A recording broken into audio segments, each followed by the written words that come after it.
आजमगढ़ को आर्यमगढ़ बनाने के बयान पर लगातार सियासी बवाल जो है वो मचा हुआ है। इसी पर आज हम चर्चा कर रहे हैं कि आखिर आजमगढ़ में सीएम योगी आदित्यनाथ ने जो ऐलान किया है कि आजमगढ़ को आर्यमगढ़ बनाने का मौका है, चूकिएगा मत। यानी कि लोकसभा उपचुनाव होने वाला है आजमगढ़ में और रामपुर में, वहीं पर चुनाव प्रचार करने के लिए पहुंचे हुए थे योगी आदित्यनाथ। तो ये मौका है आजमगढ़ को आर्यमगढ़ बनाने का, आजमगढ़ को आतंकवाद का गढ़ नहीं बनने देंगे। ये तमाम बातें योगी आदित्यनाथ उत्तर प्रदेश के मुख्यमंत्री ने चुनाव प्रचार के दौरान वहां पर कही है और इसी पर लगातार हम चर्चा कर रहे हैं। और अब जो है चर्चा की दोबारा शुरुआत करते हैं। इमरान लतीफ जी, आपसे एक सवाल सर, आपने अपना प्रत्याशी चुनाव में क्यों नहीं उतारा? इस पर क्या दिक्कत थी? देखिए, जहाँ तक उत्तर प्रदेश की बात है तो अभी तक यहाँ पर संगठन निर्माण का काम हम लोग कर रहे हैं। अभी विधानसभा चुनाव में हम लोगों ने पूरी ताकत के साथ चुनाव लड़ा था और जनता ने कहीं ना कहीं हमको नकारने का काम किया था। इसको हम स्वीकार करते हैं। जनता के उस जनादेश को स्वीकार करते हुए और अपनी जो सांगठनिक स्थिति है उत्तर प्रदेश के अंदर उसको ध्यान में रखते हुए ये समय वाजिब नहीं लगा कि इस समय चुनाव में उतरा जाए। और निश्चित रूप से अब हमारे संगठन निर्माण की प्रक्रिया काफ़ी तेज चल रही है। हम लोग बूथ स्तर तक संगठन अपना बना रहे हैं। आने वाले नगर निकाय चुनाव में पूरी ताकत के साथ आम आदमी पार्टी उतरेगी। बिल्कुल, और उसके बाद जी बहुत ज्यादा मेहनत कर रहे हैं उत्तर प्रदेश में। और ये जो एक कहीं ना कहीं आपको नहीं लगता कि ये मौका था, टेस्ट कर लेते अपना संगठन? देखिए जहाँ तक बात है कि अभी इस चुनाव से ना तो कोई सरकार बनने जा रही है, ना कोई बड़ा कोई बदलाव आने वाला है। हमारा जो फोकस है वो आने वाले सभी चुनाव में, चाहे वो नगर निकाय का चुनाव हो, चाहे 2024 का लोकसभा चुनाव हो, 2027 का विधानसभा चुनाव हो, उससे पहले के पंचायत चुनाव हो, पूरी गंभीरता के साथ, पूरी ताकत के साथ आम आदमी पार्टी चुनाव लड़ेगी। और उसके लिए हम अपने संगठन निर्माण की प्रक्रिया को आगे बढ़ा रहे हैं और बहुत तेजी के साथ आम आदमी पार्टी का विस्तार हो रहा है। खासतौर से जब से पंजाब में हमारी सरकार आई है, दिल्ली में हमारे जो काम है, पंजाब का जो काम है, उससे आज उत्तर प्रदेश की जनता हमको हाथों हाथ लेने का काम कर रही है। दूसरी बात यह है कि कहीं ना कहीं जो परिणाम आए 2022 के विधानसभा चुनावों के, उसके बाद से एक बात और है कि उत्तर प्रदेश की जनता आगामी राजनीति के लिए, चाहे वो नगर निकाय का चुनाव हो, चाहे 27 और 24 का चुनाव हो, कहीं ना कहीं आम आदमी पार्टी को एक मजबूत विकल्प के तौर पर देख रही है भारतीय जनता पार्टी के सामने। तो हम लोग बड़े चुनाव की तैयारियों में हैं। उत्तर प्रदेश के चाहे नगर निकाय हो, विधानसभा हो, लोकसभा हो, पंचायत के चुनाव हो, उसमें सभी सीटों पर हम लोग आगे चुनाव लड़ेंगे। ठीक है। देवेश जी, एक सवाल आपसे सर ये है कि योगी आदित्यनाथ का जो बयान सामने आया है ये पहली बार नहीं है। इससे पहले भी योगी आदित्यनाथ जी इस तरह के बयान देते रहे हैं नाम बदलने को लेकर। आजमगढ़ की अगर बात की जाए तो इससे पहले भी योगी आदित्यनाथ जी ने बयान दिया था आजमगढ़ का नाम बदलने को लेकर। और कहा जाए कि 6-7 महीने पहले वो बयान जो है वो दिया गया था। सवाल ये है सर कि विधानसभा चुनाव से पहले ये बयान दिया गया था और उस वक्त भी पावर में थे, अब भी पावर में है, नाम अभी तक क्यों नहीं बदला गया? और अब जब लोकसभा उपचुनाव यहां पर होने वाला है आजमगढ़ में, तो फिर एक बार फिर से वही बयान।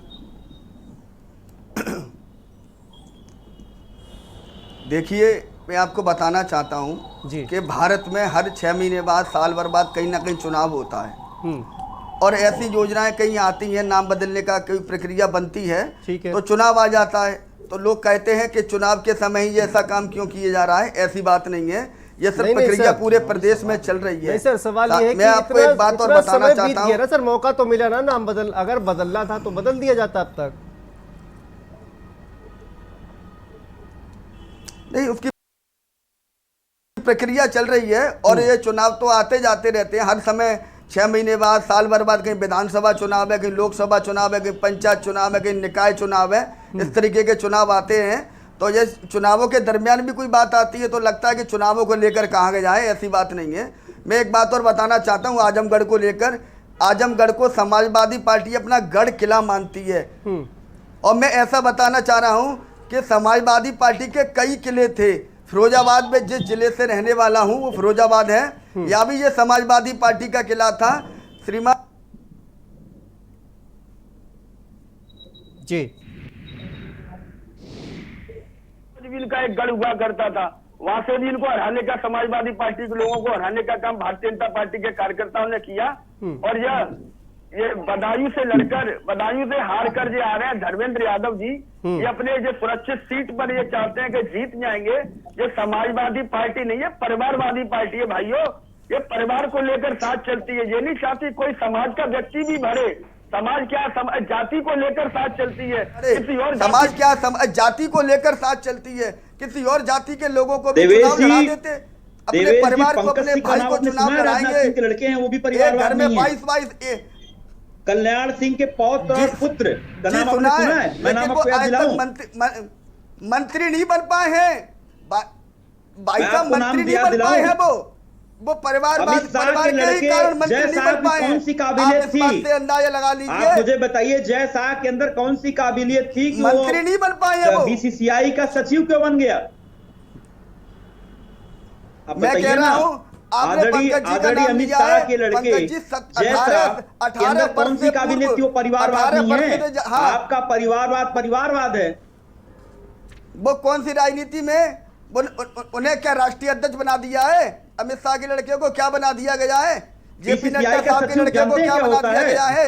राजनाथ सिंह जी के बेटे पंकज सिंह 20 साल से, आपको शायद जानकारी 20 नहीं है। वर्ष से सक्रिय राजनीति में है। आपको जानकारी भारतीय शायद जनता नहीं है। पार्टी के प्रदेश के कई बार महामंत्री रहे हैं। आपके आप पास जानते मैंने हैं बताया पंकज जी ना, कितने बड़े वोटों से आपके चुनाव पास जीते हैं, कोई उनके बारे मुद्दे में नहीं जानते है। हैं? आप डेवलपमेंट की आप बात करो। जानते हैं पंकज जी कितने बड़े आजमगढ़ के वोटों से अंदर चुनाव एक काम जीते हैं? बताओ देवेश जी, अखिलेश यादव, आज जिस फिरोजाबाद की बात कर रहे हो आप, हम लोगों ने जिसको बाबा अपना गढ़ मानते थे गोरखपुर, हाँ। हम लोगों ने पिछली बार उन्हें लोकसभा हराने का काम किया था, आपको याद करिए। हाँ।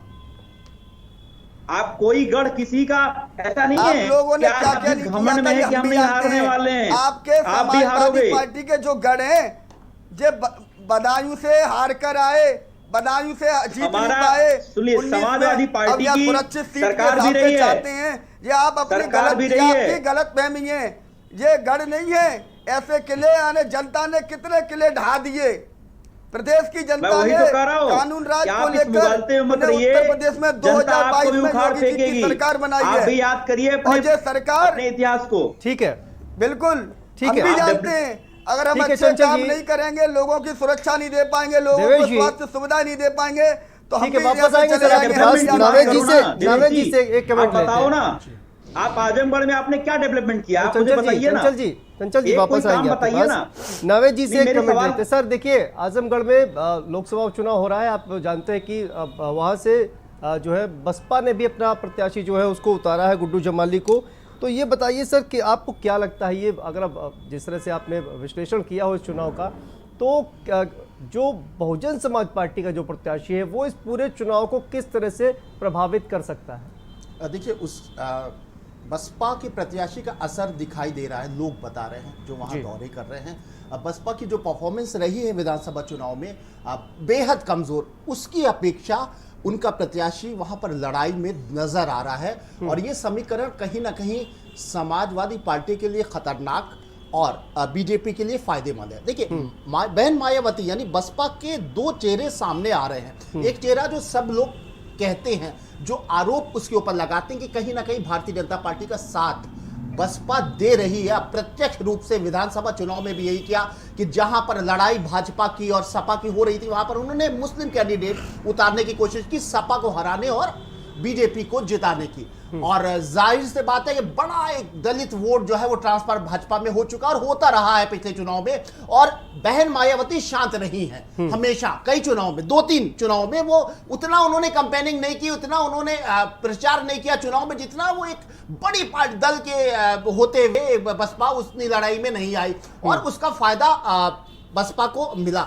एक तो ये समीकरण सामने आया और इसके ऊपर आरोप बसपा पे लगाए गए और ये भी कहा गया कि भाजपा की जीत का एक कारण बसपा भी है और बसपा का कहीं ना कहीं एक अप्रत्यक्ष रूप से समर्थन रहा। दूसरी चीज ये कि बसपा का एक नया चेहरा नजर ये आ रहा है कि उसको लगता है कि हम फिर से एक बार एक समीकरण वो पैदा करना चाह रही है, दलित और मुस्लिम समीकरण। उसमें वो एक बार फिर से जिंदा होने की कोशिश, उनके इशारे, जिस तरह सतीश मिश्रा जी का किनारे हो जाना, तमाम तरह की बातें होना, बसपा का लगातार जैसा कि वो खामोश थी कि वो आक्रामक हो रही है वो बीजेपी के प्रति, और मुस्लिम वाद का उनमें कहीं ना कहीं एक महक आ रही है उनके बयानों में। तो मुझे ये भी लग रहा है कि एक बार फिर अगले चुनाव में वो दलित और मुस्लिम समीकरण के ऊपर जमीन पे काम करने वाली हैं। लेकिन इस सारी चीजों को देखते हुए अगर गुड्डू जमाली की तरफ मुसलमानों का बड़ा वोट उनकी तरफ जाता है तो सपा के लिए खतरनाक और भाजपा के लिए फायदेमंद हो सकता है। बिल्कुल।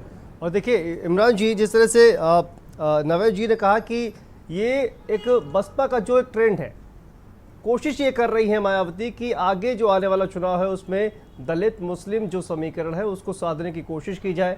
और ये देखिए लगातार इसी वजह से अगर आजमगढ़ की बात की जाए तो आजमगढ़ से जो प्रत्याशी है बहुत मजबूत प्रत्याशी कहा जाता है कि अपने क्षेत्र में उनका काफ़ी दबदबा है और इसी वजह से वहाँ पर प्रत्याशी उनको बनाया गया है और इससे कहीं ना कहीं समाजवादी पार्टी को नुकसान हो सकता है।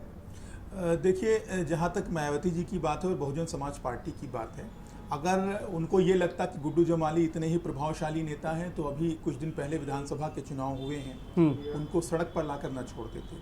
कुल मिलाकर मामला इतना है कि उनको न तो गुड्डू जमाली से कोई हमदर्दी है, न तो मुस्लिम समाज से कोई हमदर्दी है। आज के समय में बात बिल्कुल स्पष्ट हो गई है कि बहुजन समाज पार्टी का अपना कोई अस्तित्व नहीं रह गया है और बहुजन समाज पार्टी जो रोल प्ले कर रही है उत्तर प्रदेश की सियासत में वो भारतीय जनता पार्टी की बी टीम के रूप में कर रही है। उसका एकमात्र उद्देश्य कोई भी चुनाव सर, हो, नई टीम उसमें नई बी टीम बन गई। अभी तो आप अभी तो AIMIM को बोलते थे बी टीम है, अब बसपा भी बी टीम बन गई।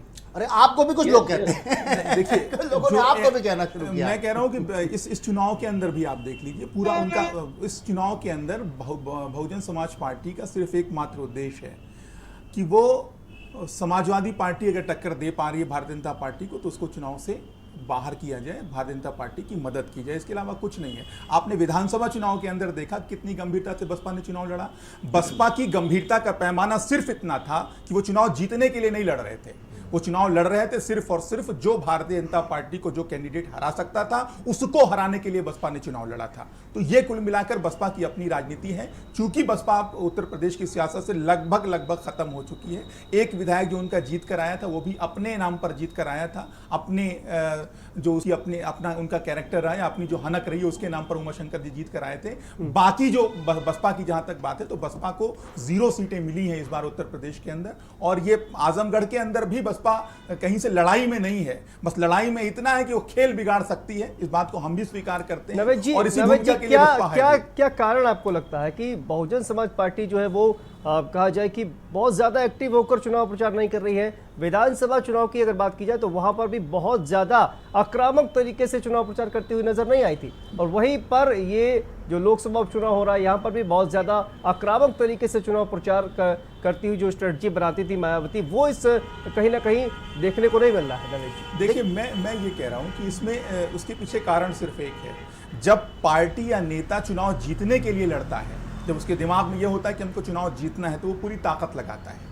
लेकिन जब उसका सिर्फ उद्देश्य ये है कि हमको भारतीय जनता पार्टी को जो नेता या पार्टी हरा रही होगी उसको हराना है तो फिर जितनी ताकत लगानी चाहिए थोड़ी ताकत लगाने से काम चल जाएगा। ठीक है जी, नवेद जी नवेद जी क्या लगता है आपको, क्या वजह होगी जो बहुत ज्यादा एक्टिव होकर काम नहीं कर रही है? देखिए, मुझे लगता है ये चुनाव में बसपा ने जो मुस्लिम प्रत्याशी उतारे हैं उसे लगता है कि एक प्रयोग के तौर पे उतारा है। देखिए, विधानसभा चुनाव में बिल्कुल मुस्लिम वोटर्स ने मतलब पूरी तरीके से जो है समाजवादी पार्टी को वोट दिया और ये कह के वोट दिया कि हम बहुत ज्यादा इस पार्टी से संतुष्ट नहीं है लेकिन मजबूरी हमारी है इनको जिताना, क्योंकि ये समाजवादी पार्टी भाजपा से लड़ रही है और खूब वोट पड़ा, मतलब जितने प्रतिशत मुस्लिम वोट पड़ता था उससे भी अधिक और कहीं वोट नहीं बटा। मैं आपको हंसी आएगी सुन के कि कई कांग्रेसी और तमाम दूसरे दलों के जो कार्यकर्ता थे वो भी सपा को वोट दे रहे थे सिर्फ इसलिए कि सपा जीत जाए और भाजपा हार जाए। इतनी बड़ी शिद्दत के बाद भी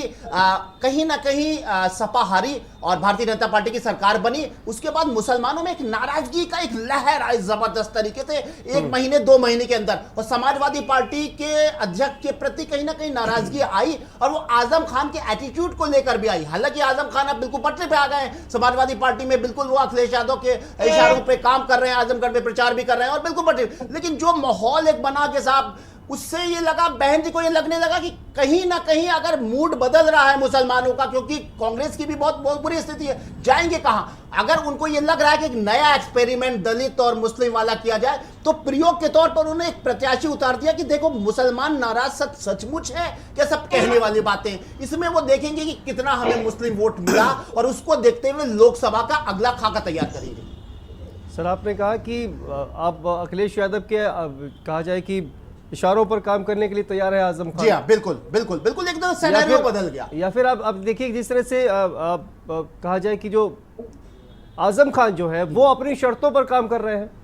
हाँ बिल्कुल, देखिए आजम खान जब जेल से बाहर, जब कपिल जेल के सिब्बल अंदर, साहब ने कहीं न कहीं जो मनमुटाव एक था, हाँ। वो कहीं ना कहीं दूर करवाया। बिल्कुल दूर हुआ। देखिए बहुत बड़ा कहीं ना कहीं अंदर ही अंदर जो है एक कुछ पक रहा था, ये बात सही है। आजम खान साहब जब जेल में थे उस वक्त ही आजम खान साहब के प्रतिनिधि, मीडिया प्रभारी जिस तरीके से बयान देते हैं वो बहुत सख्त बयान था, इस बात को मानना पड़ेगा। और वो बयान एक तरीके से समाजवादी पार्टी और सपा अध्यक्ष को दबाव में लेने के लिए वो बयान था, क्योंकि उस बयान का खंडन भी इसलिए ये माना जाएगा कि वो आजम खान के ही शब्द थे, क्योंकि उन्होंने अपने प्रभारी को हटाया नहीं। उन्होंने अपना जो वहां का वहां का रामपुर का जो प्रभारी था उनका, उसको अगर हटा देते और कहते अनुशासनहीनता तुमने कही है, तो ये वो बयान था। उसके बाद तमाम इस तरह के उनके एटीट्यूड और उनका बयान आया कि लगा कि कहीं ना कहीं नाराज है। फिर कपिल सिब्बल साहब को, जो कि सपा के सिंबल पर पे नहीं जा रहे थे, अखिलेश यादव चाहते थे कि सपा के सिंबल पे जाए, लेकिन वो उनकी शर्तें, तमाम शर्तें मानना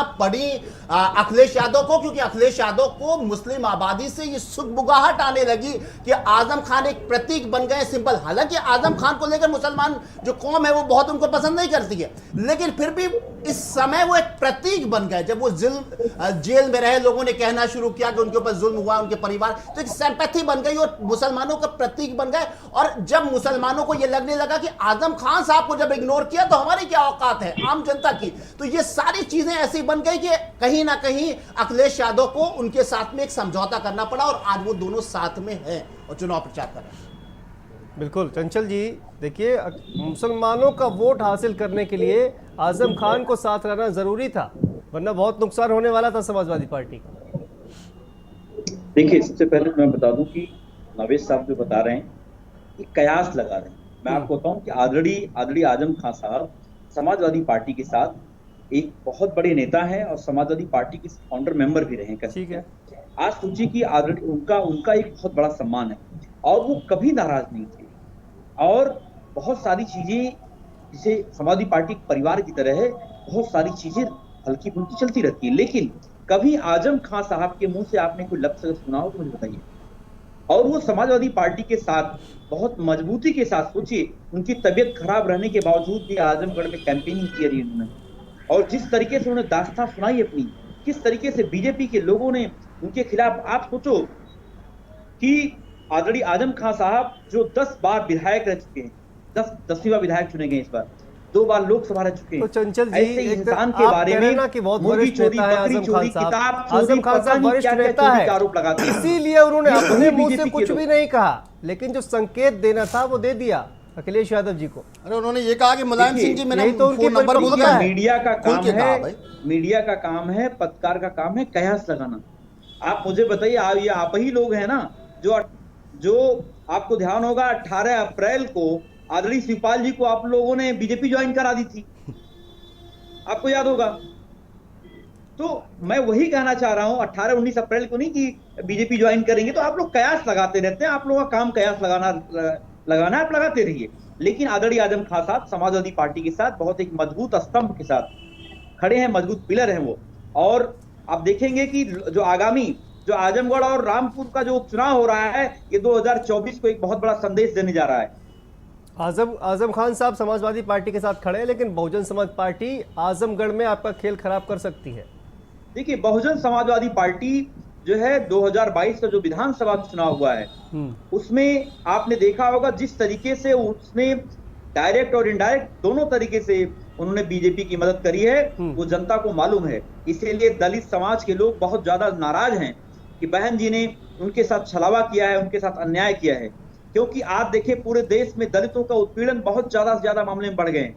आप देखें उत्तर प्रदेश में दलित उत्पीड़न उसके बावजूद अगर देखा जाए तो दलित वोट जो है वो समाजवादी पार्टी की तरफ शिफ्ट नहीं हुआ है, वो भारतीय जनता पार्टी की तरफ शिफ्ट हो रहा है, एकदम शिफ्ट हो रहा है। आप देखेंगे अभी उपचुनाव में भी देखेंगे और आगामी जो लोकसभा, क्योंकि बहन जी ने जो कारनामा किया है, जो बहन जी ने जो यहाँ पे आजमगढ़ में अभी जो यहाँ पे भी उन्होंने गणित करके किया है, और विधानसभा जो चुनाव चल रहे थे, आपने देखा होगा बहुत बड़ी खबर हुई थी कि पता नहीं कितनी बड़ी डील हुई थी, कितने पैसों की। मैं आपके चैनल पे बातें नहीं कह पाऊंगा क्योंकि मेरे पास साक्ष्य नहीं है, लेकिन लोग जैसे आप आरोप लगा रहे हैं आपके ऊपर, उसी तरीके से पैसों की डील हुई थी देवेश जी। उसी तरीके से मैं आपको बताऊं जवाब ले लेते हैं सर। एक एक सीट पे चंचल जी जवाब ले लेते हैं, जवाब ले लेते हैं। सुन लीजिए, एक एक सीट पे, सुन लीजिए सर। 2019 में एक एक सीट पे बीजेपी के साथ बसपा की मिली भगत हुई थी, हालत क्या आपको रही याद थी, आप होगा। अंदाजा लगा और सकते हैं। और आज के टाइम में दलित समाज के लोग अपने आप को ठगा महसूस कर रहे हैं। इनको ये क्योंकि उन्हें पता बताइए है कि किन किन पूरे क्षेत्रीय दलों को लेकर उत्तर प्रदेश में चुनाव लड़े। भारतीय जनता पार्टी अकेले चुनाव लड़ती है, तब कहीं जाके टिकते नहीं है। अब क्या टिकेंगे हमारे सामने? मैं आप बताना अकेले चाहूंगा चुनाव कहाँ लड़ते कि हैं? जितना दलित हो, आपके साथ अपना दल नहीं है, अगर पिछड़ा वर्ग आप मुझे वोट हो, बताइए ना। सामान्य आपके साथ वोट हो, छोटी छोटी पार्टियां नहीं है, वो भारतीय आप जनता अकेले चुनाव पार्टी लड़ते के हैं। अपना आपके दल, पास निषाद अपना पार्टी दल, नहीं है। अपना दल आपको बड़े ही मैं स्तर कह रहा हूं, पर आपको झूठ की अपना दल ट्रेनिंग दी बड़े जाती स्तर है। पर चुनाव पूरे उत्तर प्रदेश में आप चुनाव नहीं झूठ में लड़ता इतने है। माहिर हैं आप लोग, बहुजन लोग समाजवादी झूठ में इतने पार्टी माहिर हैं, पूरे प्रदेश में कोई चुनाव जवाब लड़ती नहीं है। है। चंचल जी, आप बहुजन मुझे बताइए समाजवादी ना। बीएसपी पूरे प्रदेश में चुनाव लड़ती है और अपना दल एक सीमित क्षेत्र में चुनाव लड़ता है। आपने पूरे प्रदेश मैं में वही जो तो कह रहा हूं कि क्षेत्रीय आप दल है, गठबंधन जो नहीं पूरे करते हैं। प्रदेश में चुनाव लड़ते हैं, उनको लेकर चुनाव लड़ा था। ये आप गठबंधन नहीं करते हैं। आप मुझे बताइए क्या एमआईएम के और साथ जो आपका अपना दल गठबंधन की नहीं बात है? कर रहे हैं, वो बहुत एक सीमित क्षेत्र में चुनाव लड़ता है। आज ये दलित समाज आपके साथ कभी जुड़ने वाला नहीं है। वो जानता है कि समाजवादी पार्टी में गुंडे माफिया किस तरीके से उनकी बहन बेटियों को छेड़ने का, उनकी जमीनें गुंडे कब्जाने माफिया का, आपके उन्हें डिप्टी सीएम परेशान के ऊपर करने का, उन्हें सबसे हत्या ज्यादा करने क्रिमिनल का, केसेस किसके उन्हें ऊपर पकड़ हैं? करने का काम करने आपके का काम मुख्यमंत्री, करते हैं। वो आपके आपके मुख्यमंत्री साथ जी के नहीं ऊपर आएंगे। क्रिमिनल केसेस आपके किसके ऊपर साथ हैं? नहीं आएंगे। गुंडे माफिया कौन लोग हैं? आप अपनी बातों से गुंडे माफिया लग रहे हैं। आप गुंडे माफिया की बात कर रहे हैं। राजनीतिक कैसे? आप मुझे बताइए ना। आप राजनीतिक कैसे मुख्यमंत्री जी केशव पर प्रसाद मौर्य कोई के हत्या ऊपर करने का केस क्रिमिनल नहीं है, केसेस नहीं है, अपहरण करने का केस नहीं है, क्रिमिनल केसेस नहीं है। आप मुझे बताइए ना। वो भी राजनीतिक केस है। कोई आप हत्या की है उन्होंने, चोरी की है कहीं उन्होंने, आप अपने तो प्रदेश कानून के की- नेताओं की बात कानून नहीं में करते प्रक्रिया हैं। चल रही है। आप अपने वो सिद्ध प्रदेश कैसे नेताओं को करते हैं नहीं आप? बात करते हैं। जब आप मुझे तक कोई बताइए ना। सिद्ध नहीं करेगा तब तक आप कैसे कह देंगे मैंने कहा कि आपको केवल जो झूठ सिखाया जाता है उसके अलावा आप बोल नहीं पाओगे। पार्टी की आप सरकार डेवलपमेंट की बात करो ना। आप आजमगढ़ में देवेश जी एक काम बताओ ना। ठीक है। आप उत्तर इमरान प्रदेश जी के अंदर जो कुछ कहना चाह रहे हैं। समाजवादी पार्टी इमरान की जी कुछ सरकार कहना ने चाह दो रहे हैं। यूनिवर्सिटी बनाई। आजमगढ़ में ठीक है, सैकड़ों चंचल काम है, जी, सैकड़ों देवेश काम जी। नहीं नहीं, आजमगढ़ आप में मुझे किए गए। बताइए हो गया ना। सर। आप देवेश जी बताएं। इमरान जी, आप अपनी बात करें। यूनिवर्सिटी बनाने का काम किया। हम लोगों आज ने की जो दिल्ली में मेट्रो डिबेट है, बनाई, नोएडा आपके में मेट्रो आजमगढ़ बनाई। के दो आजमगढ़ मुख्यमंत्री और निकले, कानपुर में तो आपने मेट्रो क्या बनाई। किया वहाँ पर? हम कुछ लोगों नहीं। ने- चंचल जी, आजमगढ़ हो गई ना आपकी के बात, दलित सर। जनता को बहुत सारे काम समय किए। समय कम है। अब आप देखिए और इमरान जी की इमरान जी की बात भी सुन लेते हैं। देवेश जी, देखिए आजमगढ़ की जो जनता आज लेकिन की पागल आज की जो बेवकूफ नहीं है। डिबेट है वो आजमगढ़ और आर्यमगढ़ के नाम पर है, जो नाम बदलने की बात हो रही है। ठीक है। लेकिन आजमगढ़ की अपनी कुछ पहचान थी। अगर मुबारकपुर की बात करें तो बनारसी साड़ियां जो पूरी दुनिया के अंदर मशहूर हैं, वो मुबारकपुर के दस्तकारों का, वहाँ के बुनकरों का बड़ा योगदान रहता था उसको बनाने में, उसको बुनने में। अगर मिट्टी के काले बर्तन की बात करें तो निज़ामाबाद जो आजमगढ़ का हिस्सा है, वहाँ इस काम के लिए पूरी लोग मशहूर थे और इस काम पे लोग आधारित थे। आज गन्ना मिल की बात कर लें, सठियाओं का जो गन्ना मिल है वहाँ भी 40 करोड़ रुपए का बकाया है किसानों का। तो जितना खर्चा आप आजमगढ़ से आर्यमगढ़ बनाने में करेंगे, अगर उतना खर्चा आप इस्तेमाल कर लें तो आप किसानों की बदहाली को दूर कर सकते हैं, इन लघु उद्योगों को बढ़ावा दे सकते हैं, आजमगढ़ की तस्वीर बदल सकती है। मैं ये कहना चाहता हूं कि ये इस खर्च को आप आजमगढ़ की बेहतरी के लिए इस्तेमाल करिए, अपने राजनीतिक एजेंडे के लिए मत इस्तेमाल। ठीक है, बहुत बहुत शुक्रिया इमरान जी आपका, और देवेश जी आपका भी बहुत बहुत शुक्रिया, चंचल यादव जी आपका भी बहुत शुक्रिया, नवेश जी आपका भी बहुत बहुत शुक्रिया। तो देखिए लगातार विपक्ष जो है आरोप यही लगा रहा है कि ये नाम बदलने की जो प्रक्रिया है, इसकी जगह पर अगर विकास किया जाए, उस पर अगर पैसा खर्च किया जाए तो ज्यादा बेहतर होगा। लेकिन आने वाला वक्त बताएगा कि आखिर योगी आदित्यनाथ जी किस तरह से शहरों के जो नाम है वो बदलते हैं। और आजमगढ़ की अगर बात की जाए तो आजमगढ़ का नाम अगर अभी जिस तरह से उन्होंने कहा है कि चूकिएगा मत, अगर लोकसभा चुनाव के बाद आजमगढ़ का नाम बदला जाता है तो फिर योगी आदित्यनाथ अपने वादे पर कायम रहेंगे। अगर नहीं बदला जाता है तो इसे भी एक चुनावी स्टंट के तौर पर देखा जाना चाहिए। तो आज के 10 का दम में बस इतना ही। आप देखते रहिए भारत समाचार। नमस्कार।